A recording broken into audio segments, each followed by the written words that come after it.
We need to talk about negative reviews and all of the discourse going on about them on TikTok and on YouTube at the moment. Hi, welcome back to my channel. My name's Corinne, and here I talk about all things book. I basically use this channel to pretend I'm talking to a friend about all of the books I'm reading, since there's never anyone in your life that is reading all of the same books that you are. And I hope this channel can be that space for you guys as well. And it's also a place for us to talk about writing and our writing journey. But today I'm going down a different route. I'm going to do something different, and I'm going to talk a bit more about a topic that is on the book community's mind, and that is negative reviews. Negative reviews have always existed in the book review space, where there are books that people like, there are books that people don't like, and we all have our own subjective opinion, and we also have objective measures of craft and things like that, but it's still a little bit subjective always. Lately, people have been a little bit more uncomfortable with the idea of negative reviews. It was recently the new year, and people did a lot of top 10 books I hated, or I guess bottom 10 books of 2025, and those kinds of lists. And people were kind of criticizing that because, writing a book is hard and the author put work into that, and it just feels kind of rude. I've also heard people say, it's kind of rude to rate a book under 3 stars because at least the author worked hard on it, which they might not have, or saying if you DNF'd a book you shouldn't write a review. And I'm here to disagree with some of that. I think negative reviews are really important, and there's absolutely space for them in the kind of book critique community, book review community. But I also think we can have a bit of a code of ethics around our negative reviews and how we handle those. So let's just dive into it, and I'm going to share some thoughts, and you can let me know in the comments which ones you agree with and which ones you disagree with. I think at the end of the day, if you're going to put a negative review of a book online and share it with people, I think there's a bit of a code of ethics that you should follow and a bit of discernment that you should use. I think for the most part, our negative reviews should be shared in good faith and where we have something actually valuable to say. Take the example of not finishing a book. If you don't finish a book because you just got busy, it's probably not fair for you to do a negative review, because you not finishing that book had nothing to do with it. It's not the book's fault. So you can't blame the book just because you were in a bad mood or you were going through something or you got busy. However, if you didn't finish the book and you got, let's say more than a quarter in and you gave it a fair chance, genuinely a fair chance, and you just really didn't like it because you didn't like the writing, you didn't like the characters, you didn't like the themes, there was something legitimate about the book that was a problem for you that made you stop reading rather than something internal. Like, if you would have kept reading had you been enjoying it and had you thought the book was good, then I think it's fair for you to share that opinion with others, because that might help them figure out if that book is or isn't for them.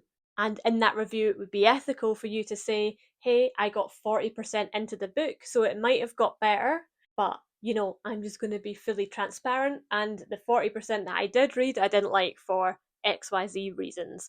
That person reading the review can then use their own discernment and their own critical thinking to go, you know what, I'm still going to give it a chance actually, because those things don't sound like they would be a problem for me. And again, they didn't read the whole book. I think another way we can ensure we're delivering good faith criticism to books is to kind of check our perception of a book at the door and ask ourselves, what is the purpose of this book? What is the market? What is this book trying to do? And then judge it by that yardstick. So, take ACOTAR or Quicksilver or Fourth Wing, for example. None of these books are supposed to be complex fantasy with intricate language and complex themes. They're supposed to be a little bit more shallow and a little bit more entertaining, and they're supposed to contain smut and be, titillating to a degree. And they're written to a very specific market, and they're widely loved and appreciated by those readers in that market. So, therefore, those books are successfully doing what they have set out to do. I can't really compare those books to something like Jane Eyre or 1984 and be like, oh, well, it's not got anything real to say about politics, and I wanted to know more about the intricacies of Prithian. Like, I can want that, and that's fine, but that book's not trying to do that, and that's not the book's goal. And to say, this is bad because it's not this is just a little bit bad faith, because that's not the goal of these authors. They're turning them around for profit. They do care about them, they're putting a lot of effort in, they care about the characters, but at the end of the day, they're kind of genre fiction there to be entertaining. And while serious topics might like come into them occasionally, they're not ever really delved into with much depth. Not in the way that like The Hunger Games as a YA genre fiction does kind of delve deeply into its political themes. I do see them as being just very different categories and compare them to kind of what the author's aim seems to be, whether that market likes the book and whether it compares to other similar books in that genre, in that market for that audience. I try not to make too many direct comparisons between books that like really have nothing to do with each other and are worlds apart. Both can be 5 stars, both can be 3 stars, and like still one of those might be better written than the other, and one of those might be more exciting than the other. I can't say, this literary classic from 1940 isn't as thrilling and as exciting and as pacey as ACOTAR, because that was just a different style and that's not a fair yardstick for comparison. So I think we need to be bearing these things in mind when we review books and also when we watch reviews of books. Because I think a lot of people who make reviews and make negative reviews are being fair and are being ethical, but it's almost like the people watching those reviews are not then critically reviewing the review that they're watching, and so they're going, well, if you didn't like the book, then just don't read it. And I could say the same back at you. I could say, well, if you don't like this review, you don't have to watch it. We both have that power, and actually, me sharing a negative review of a book is potentially helping someone with a similar taste to me avoid that book that they might not like. And they can watch and be like, you know what? That's her opinion, but I might disagree and I'm going to give it a go for myself. I've done that. I've watched negative reviews of books and gone, you know what? I'm still curious, and I've read them and I've enjoyed them. Or I've read them and I've agreed with the negative review and then gone on to read more negative reviews and been like, yes, exactly. In that sense, I really do think negative reviews have their place, and I like to find reviewers that are similar in tastes to me, and then I can kind of trust their opinion. That if they like a book, then I might like it, and if they don't, then I might not. But again, as a watcher of reviews, I have to use discernment and say, like, take people's reviews with a pinch of salt based on who they are and what they like as well. Kind of goes both ways. Just as I think reviewers need to, you know, be good faith with their criticisms of the author and the book, I think people watching reviews also need to treat the reviewer with good faith and try to listen to and hear them out before kind of deciding whether that review is going to be meaningful to them or not, whether to kind of throw it out and move on to the next. I also think we need to remember, and I think most of us do because this is a very common rule that's talked about, but reviews of books aren't for the writers, they're for fellow readers and helping them figure out if they want to read the book. And we shouldn't be tagging authors and going onto their pages and harassing them about their book because we didn't like it. Like, just don't be an asshole. How about we just all practice that in all aspects of our online conduct? Writers, especially professional writers who are very popular and have a lot of traffic and content made about their books, they're probably not going to watch these reviews. They know better, and they turn to people they should actually listen to, which is their agent, their editing team, their publishing house, their beta readers, and themselves. If they want the opinions of readers, they can have someone in their team kind of look at the reviews for them and give them a bit of a report on, what's the general consensus on the book? Are the fans liking it? Is it serving the purpose for the fans? Is it bringing on any new fans? That's kind of what they need to know. And I do think they need to know, like, if the fans of your book aren't happy with the sequels and such, that's good data, that's good to know. But they can also get that information through an intermediary if they don't have the kind of strength of will to look at the negative reviews themselves, which is fair enough because I would feel that way as well. I would want to go and read lots of negative reviews about my books. It would hurt my feelings. Therefore, I'm not going to do that. And as reviewers, I don't think we can let authors' feelings and authors' potentially bad habits of checking Goodreads and whatnot stop us from being honest, because I think honesty is really important. If no one is willing to rate a book under 3 stars, what is even the point of having a rating system? Like, 3, 4, and 5 stars mean nothing to me if there's not the option of 1 and 2. And that is coming from me who I don't think I've ever rated a book a 1 because I'm good at picking books that I know I'll like. I don't think I've even reviewed under 2.75 again because I choose good books for the most part. But I do like to have the option to go below 3 because sometimes it is necessary, and I think it adds credibility to my higher ratings. And I think if you're going to talk about books publicly, I think credibility and honesty is super important, because otherwise, what is the point in putting this out for people to watch?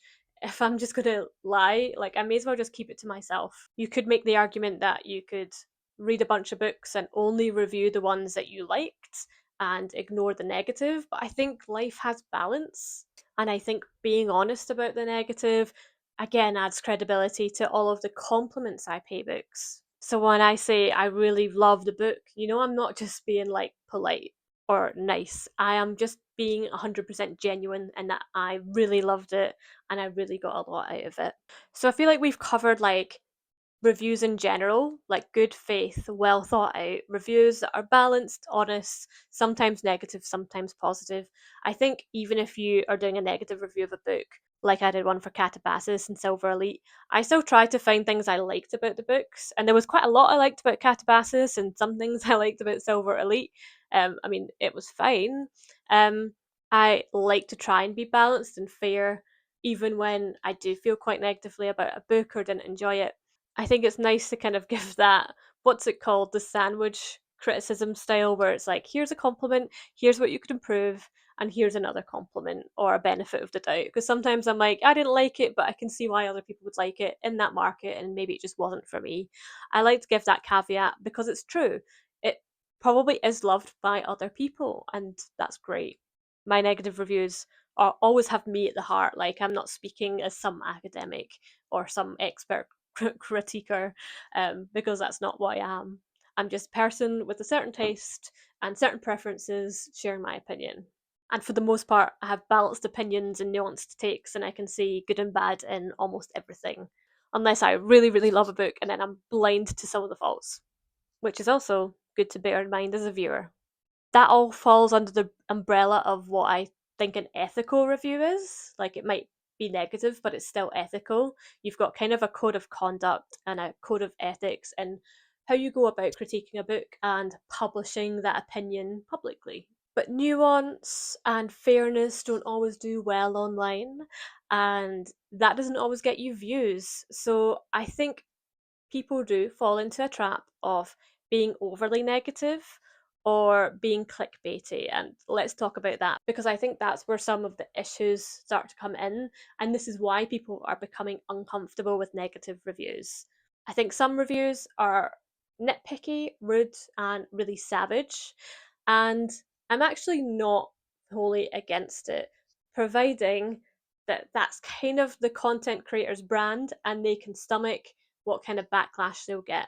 Take, for example, Elise, who I love. She's one of my favourite YouTubers. She's not done book content in a while, but she did a lot of book content where she would go through the books kind of line by line and do a 5 or 6 hour video where she nitpicked all of the silly bits. And these were usually Colleen Hoover books.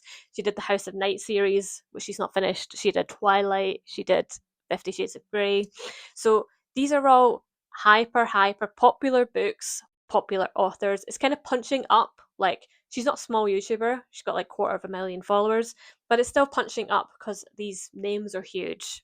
A lot of the content in the books are kind of harmful, kind of sexist, glorify maybe abuse dynamics, and she likes to call that out because she's opposed to it. But she's also kind of just a savage person. She's a comedian. She's got a really thick skin. She can take any of the negativity. Doesn't really bother her. and her videos are really funny and entertaining.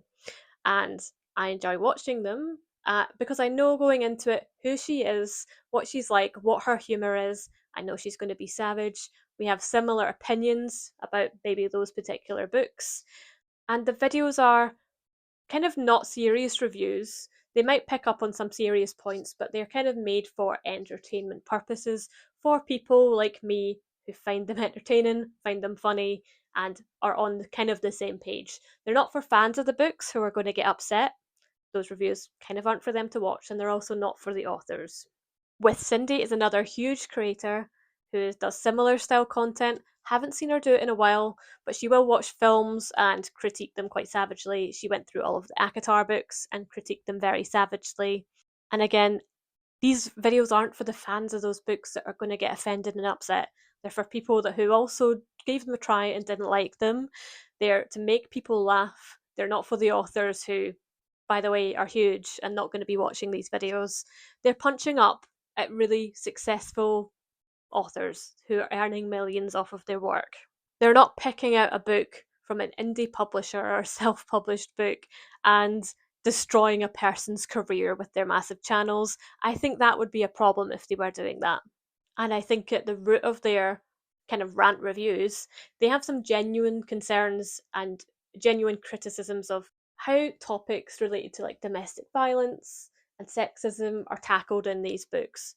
So I think it is kind of fair enough. I think it's a fair critique, even if it is a bit rude and a bit savage. And as an author, I wouldn't like to watch that kind of rant review about my books. I think there's a place for rant reviews. I think I've even titled some of my negative reviews as rant reviews in order to try and get views on here. As you can see, I get quite low views and low engagement because I fall into the clickbait trap just like everyone else. And sometimes it feels fun to just make some jokes during your negative review and not be super 100% serious all of the time.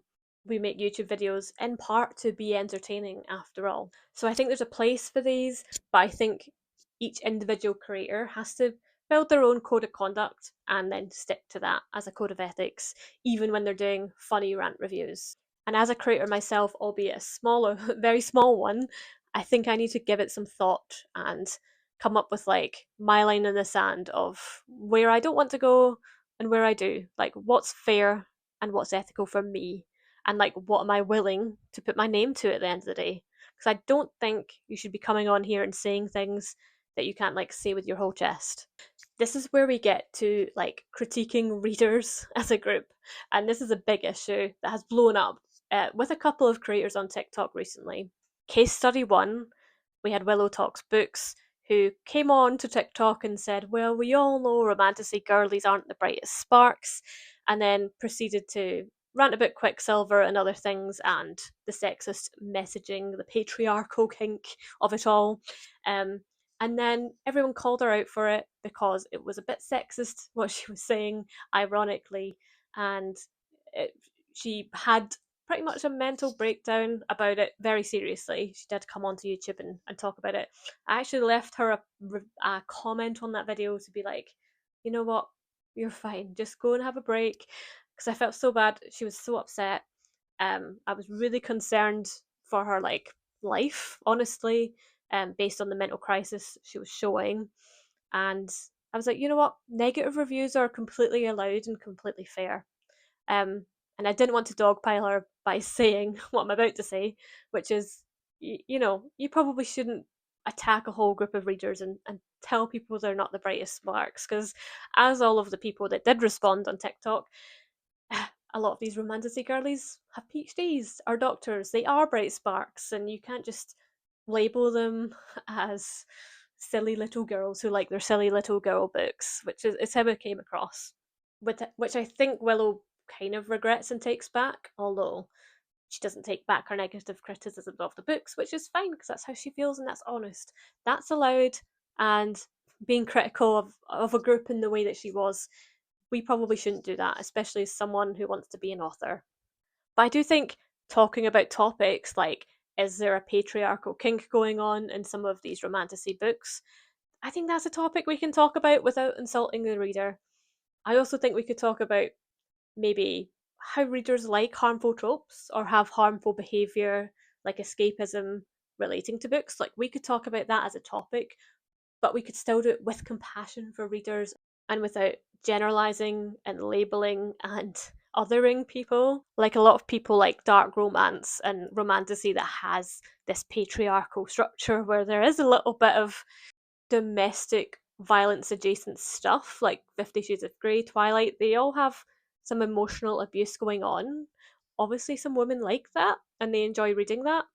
We don't need to label those women or judge those women. Maybe they've experienced things like that in real life and it helps them cope. And hey, maybe people just have kinks and that's okay. Doesn't make them not bright sparks. But I'm sure there's a topic in there that we could analyze, maybe look at some psychological studies and think about, why do people like this? I don't think I'd personally want to go down that and do a video on that, but all I'm saying is, it's treating people with understanding and giving readers the benefit of the doubt when they like books that we might be like, I don't understand how anyone could like this. I don't understand how you can't see the problems with this. Well, maybe they can see the problems and they're actually fine with it, or maybe they can't see the problems. And it's kind of not really for us to judge. And then we have case study two, which is more recent. This girl Maddie, can't remember her second name, the blonde, really pretty American girl who lives in France, and she did a video on TikTok calling all the book talk girlies bitches and saying like, you're just recommending trash books. Basically, that was the gist of what she was saying. And she is so unflappable. She's so unbothered. She's doubling down on her opinion despite a lot of hate that she's getting. She is kind of built to be an influencer from the looks of her. She's saying her opinion with her whole chest. And like, while she's calling the romantasy girlies bitches, I don't see her doing it in a very sexist way. I feel like it's just a bit like, ah, you bitch. Like, it's almost colloquial and bitch in a friendly way. That's how I see it as. So I don't see her as offensive as Willow was in her video. But I think the good thing about her is she's being clickbaity, she's being flamboyant in order to get views, and she can handle the hate, and she's in a good mental place to like fight this battle that she for some reason wants to fight. And I might not agree with what she was saying or agree wholly. I think you'd have to dismantle all the different arguments and think it through and tackle each of them one by one, which I can't be bothered doing right now because it's a whole different topic. But I think her approach has integrity and she clearly knows herself well enough to say, like, I'm going to get on, I'm going to be a bit inflammatory, and I don't care about the backlash. It's going to help my growth, and that's going to be good. Willow, on the other hand, she wants growth because it's helping pay her bills, which is fair enough. She did a video talking about having to delve into clickbait in order to get the views, in order to make the money that she needs, and how that's a bit of a problem. And she kind of tackled that topic really well, I thought, on her YouTube. But it's clear that from a mental health standpoint that she doesn't actually have the bandwidth to cope with this when it goes wrong, which I think we all need to reflect on. Like, I think I would be like Willow in this case to a degree, or maybe somewhere in between the both of them. Like, if I faced that amount of negative backlash and people kind of wishing death upon me practically, I probably would be upset and not handle it very well. And as such, I'm quite careful to, while I might clickbait a little bit in the title, when I'm actually doing my video and my content, I like to try and be balanced. I like to not say things that I don't mean. And if I am ranting and I am saying it with my full chest, I like to be sure that, you know what, I can stand behind this, or this doesn't affect me as a person very much. Like, my opinion on books and what people think about my opinion about books, it's just not important. It's not my main career. It's not got much to do with me as a person. It's just my likes and preferences. So, if you disagree with my subjective opinion, the subjective opinion still stands, and it doesn't disrupt my sense of self or my mental health too much. So I like to think everything I say with integrity, and I say being able to back it up and knowing that I mean it. But even with saying that, if this blew up like significantly more than any of my other videos, and I ended up getting like cancelled over it, and getting doxxed and getting harassed, yeah, that would affect my mental health. So please don't do that because I'm like trying so hard to be nice and reasonable and staying within the realms of where I'm comfortable and where I feel I'm being ethical. And of course, on top of our own kind of code of ethics, there's also a bit of a societal code of ethics that we have to go by. I think there is a general code of conduct on YouTube and on TikTok and Instagram about how we review books and like what's considered okay and what isn't. And then the group kind of enforces that norm by stamping down on people like Willow Talks Books or Maddie and calling them out for it, or on authors who like get on Goodreads and kind of review bomb the competition, or pay people to do lots of 5-star reviews, or say, hey, if you got an arc, don't give it below a 3 stars until 2 weeks after the book is out, or people who tag authors needlessly in negative reviews. The book community is a social group with a set of rules and conduct, and they will enforce themselves, and they do. So I think when we build our own kind of code of conduct for our reviews, we need to bear that in mind. And if we're going to go against the grain, we have to do some reflection and say, hey, I will get backlash. Am I prepared to face the backlash? Do I say this with my whole chest? Is this integrity? Is this going against the grain in a good way? Because I believe that the grain is toxic and bad for some reason. That's fine. I think that's good to do. But don't go against the grain just because you want to make money or get views. Like, it's not worth it, babes. It's not worth damaging your mental health or tanking your budding career over like an opinion that you didn't even need to share. I think in everything that we do online, we should kind of aim to do no harm, both to ourselves and to other people in the community and the broader world. And just generally, don't be an asshole. It's not that hard, really. Let me know what you think of negative reviews. Do you find them entertaining? Do you find them valuable and informative? Or do you find them unnecessary? Do you just not watch them at all? Be very interested to hear what you think. What do you think your code of ethics would be if you were reviewing or if you are a reviewer? And like, what are your big no-nos? What are your big faux pas in this space? Let me know if I've missed any in this video. I'm sure I have, because I'm not like that chronically online in the space. And I would like to avoid committing any social faux pas unintentionally.